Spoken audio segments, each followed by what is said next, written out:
Donc nous allons créer un nouveau fichier. Les grandeurs vont être rentrées au clavier. Donc la première grandeur c'est la résistance qui s'exprime en ohm. La deuxième c'est la tension qui va s'exprimer en volts. Et enfin la troisième qui est l'intensité qui va s'exprimer en ampères. Une fois qu'on a fait ça, on fait OK. Hop, on a donc un tableau. Il suffit de remplir les valeurs telles que vous les avez mesurées avec votre montage.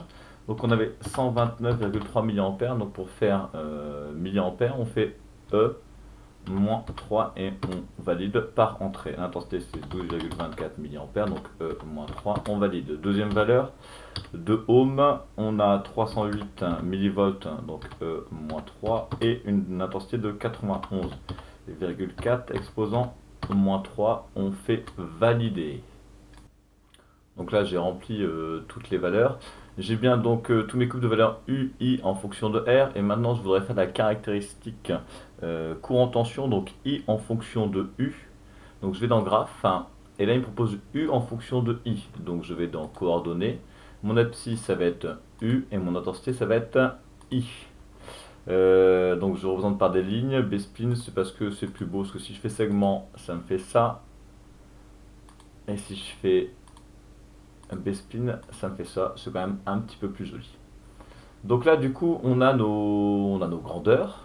Je vais ici rajouter une grandeur que je vais lui demander de calculer. Et bien sûr, je vais lui demander de calculer la puissance. Donc la puissance, c'est U fois I.